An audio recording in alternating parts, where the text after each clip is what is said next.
Di kawasan sekitar Puchong. Assalamualaikum warahmatullahi wabarakatuh dan selamat malam. Ni hao ma. Saya ucapkan terima kasih kepada penganjur ceramah kita pada malam ini kerana berani untuk menganjurkan ceramah. Ini saya nak beritahu, kita kena ucap terima kasih kepada penganjur kerana berani nak buat ceramah ketika, pertama sekali ketika musim hujan, tapi kedua ketika sesudah Selangor dan Pakatan Rakyat melalui satu proses salah faham antara kita,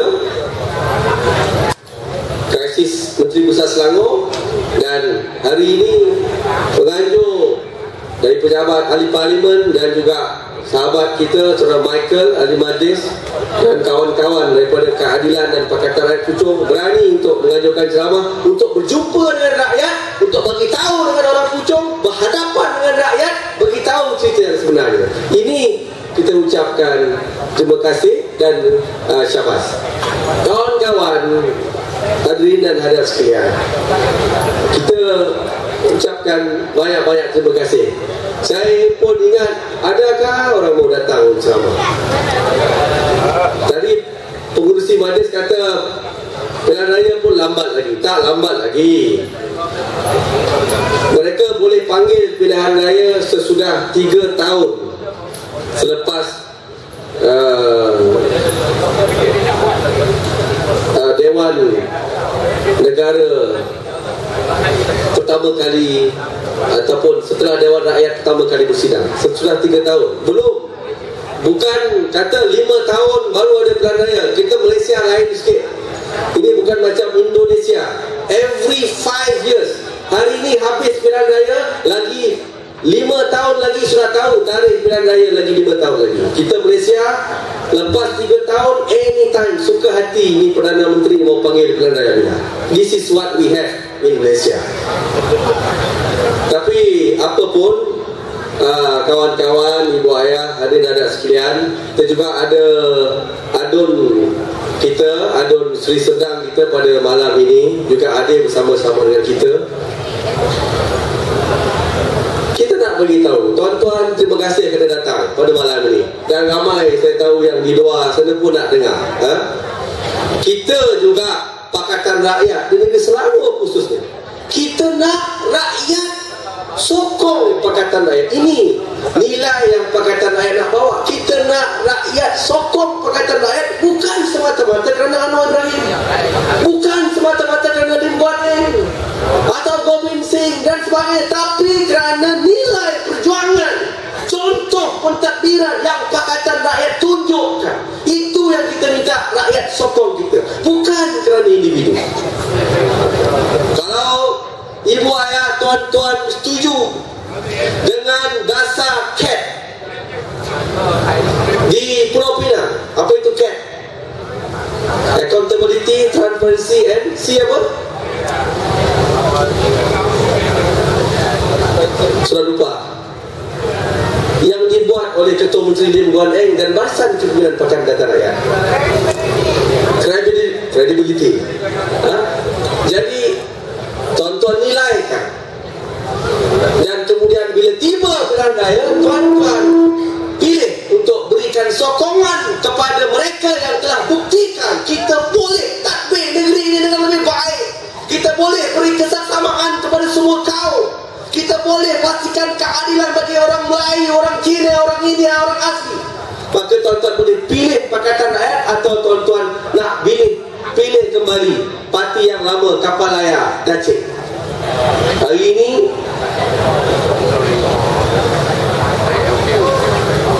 di 2 hari sudah, semalam, bukan 2 hari sudah, semalam, Perdana Menteri terpaksa pusing, U-turn dalam Perhimpunan Agung UMNO untuk mengekalkan kembali Akta Hasutan. Saya nak begitu tuan-tuan. Saya ingat orang Puchong, orang Selangor ni semua pandai. Akta Hasutan ini adalah akta warisan penjajah.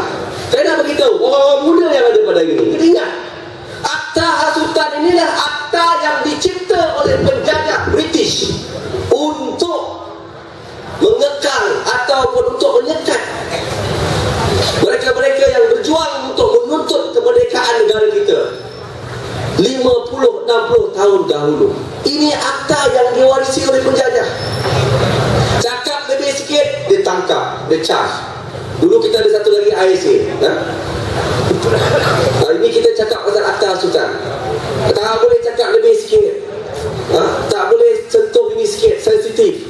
Semuanya dia boleh simpulkan, ini sensitif, tangkap. Ini you sudah sakitkan hati orang, tak boleh. Sakitkan hati isteri Perdana Menteri, kena tangkap. Sakitkan hati isteri Perdana Menteri, kena tangkap. Sakitkan hati Perdana Menteri, kena tangkap. Cakap sikit pasal ni tak boleh, cakap sikit pasal ni tak boleh. Ini Akta Hasutan yang kita warisi. Dan Perdana Menteri Najib Tun Razak berjanji untuk hapuskan, mansuhkan akta ini dan menggantikan dengan akta yang mungkin kita boleh anggap satu permulaan yang baik ke arah membuka ruang demokrasi di negara kita. Tapi kerana desakan yang kuat dalam Himpunan Agama UMNO, maka Perdana Menteri terpaksa buat U-turn dan mengekalkan Akta Hasutan. Ini Akta Hasutan, tuan-tuan. Inilah akta yang telah digunakan oleh UMNO dan Barisan Nasional untuk mereka kekal berkuasa dan tutup mulut pengkritik-pengkritik mereka. Ini akta yang mereka gunakan selama ini.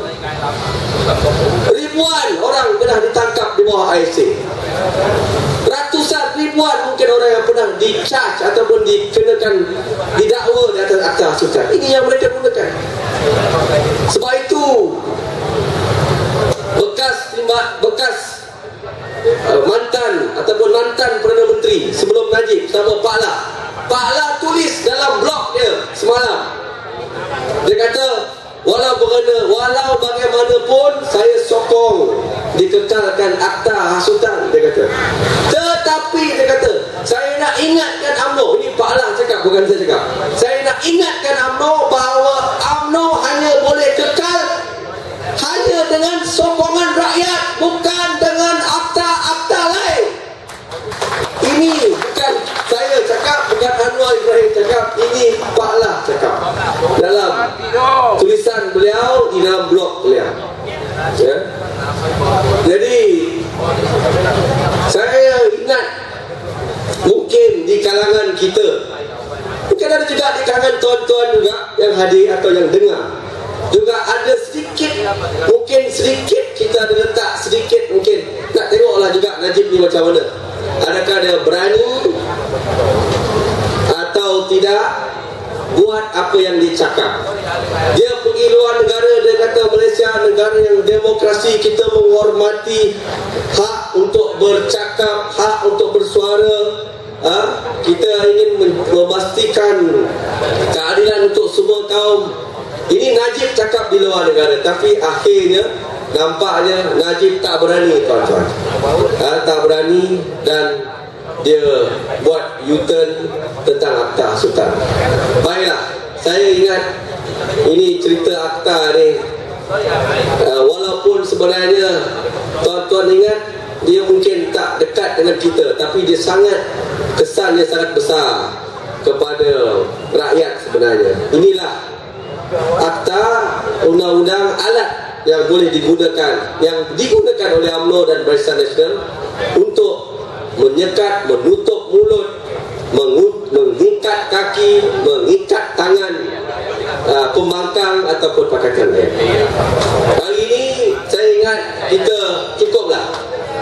Masalah rakyat, minyak naik. Minyak naik ke tak naik ni, tuan-tuan? Minyak naik.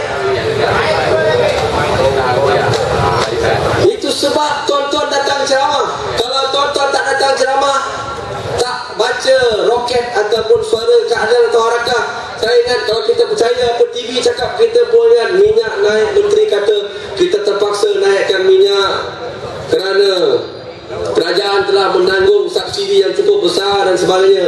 Walhal satu dunia tahu harga minyak turun. Harga minyak turun. Menteri, kita terpaksa naikkan harga minyak untuk mengurangkan subsidi yang ditanggung oleh kerajaan dan sebagainya. Itu sebab tuan-tuan kena datang ceramah Pakatan Rakyat, kena baca roket, kena baca harakah, kena beli suara keadilan. Lu sudah baca itu Sincu Jopo atau Desta, pergi baca roket pula. Lepas tu sendiri buat keputusan mau pilih yang betul ataupun mau terus negara kita menuju ke arah negara bankruptcy. Kalau ada forum tentang One Malaysian Development, 1MDB, kalau ada forum tentang 1MDB, saya minta tuan-tuan mesti datang. Dengar ini apa isu 1MDB. Ini satu projek Najib. Mahathir pun tak suka, Mahathir pun marah. 1MDB yang lebih mengejutkan, saya sedikit sajalah yang saya nak petik. Yang lebih mengejutkan, semalam Saudara Rafizi sebut di Parlimen, dia kata kaki tangan kerajaan kena ambil tahu tentang isu 1MDB. Sebab 1MDB sudah pinjam berapa bilion duit kumpulan wang amanah pencen. Duit pencen kaki tangan kerajaan dibagi pinjam kepada 1MDB. Kalau 1MDB lingkup, macam mana kita besok pencen nak dapat bayaran pencen? Ini tuan-tuan, ibu ayah, hadirin dan sekalian, kalaupun mungkin di sini saya rasa mungkin kaum Tionghoa tak banyak kerja kerajaan, tapi mungkin yang lain ada saudara mara yang kerja dengan kaki tangan kerajaan. Kena ambil tahu, ini bukan soal Pakatan Rakyat nak pergi Putrajaya, tapi ini soal negara kita, soal duit negara kita, soal pentadbiran, soal pengurusan ekonomi. Saya terperanjat,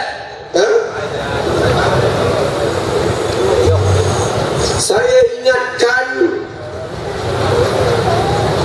dalam Perhimpunan Agung UMNO tadi ada perwakil saya. Jangan marah tuan-tuan, kita kena tengok juga ini Perhimpunan Agung UMNO. Kita nak dengar apa dia punya perwakilan cakap. Mesti mau dengar. Dari situ kita boleh tahu dia punya kepala macam. Kalau kita tak dengar, kita pun tak tahu. Satu perwakilan daripada Puteri UMNO, dia cakap soal gaji. Dia minta kerajaan naikkan paras gaji minimal daripada 500, dia kata dia minta naikkan paras gaji minimal. Dia kata 800 ringgit tak cukup. 800 ringgit ni dia cerita zaman bila tu? 800 ringgit bukan setakat tak cukup ni. 800 ringgit nak hidup macam mana dekat hujung 800 ringgit tu? 800 ringgit. Ini realiti dalam Dewan Perhimpunan Agung UMNO. Mereka juga bercakap hal rakyat, tapi ternyata mereka, saya kata guna perkataan English, disconnect. Selangor kita tetapkan gaji ataupun poverty rate, garis kemiskinan RM1,500. Itu Selangor. Itu pun RM1,500 itu kalau kita kira mengikut indeks pengguna tak cukup RM1,500. Jadi itulah, saya ucapkan terima kasih kepada tuan-tuan, ibu ayah, hadirin dan anak sekalian, uncle, aunty, kakak, abang. Saudara Simarasa pun ada di sini. Ahli Parlimen Subang. Dia boleh cerita apa perbahasan di Parlimen. Adun kita tadi pun ada, Puan Naslim, dia boleh cerita. Sekarang pun Dun Selangor sedang bersidang. Ketua cabang Puchong pun ada di sini, Saudara Anwar. Ya. Saya minta kawan-kawan, tuan-tuan, dengar dan buat penilaian. Inilah yang penting sekali. Janganlah kita jadi rakyat macam dulu, ikut saja. Kita mesti dengar. Kalau besok Najib datang Puchong buat ceramah, saya minta tuan-tuan pergi dengar. Datang, dengar apa dia mau cakap. Kita rakyat yang mesti ada maklumat, kemudian barulah kita boleh buat keputusan yang tepat demi masa depan anak dan cucu dan negara. Saya serahkan mikrofon ini kepada pengurusi majlis. Ceramah pun ramai dah sampai. Wabillahi taufiq wal hidayah. Assalamualaikum warahmatullahi taala wabarakatuh.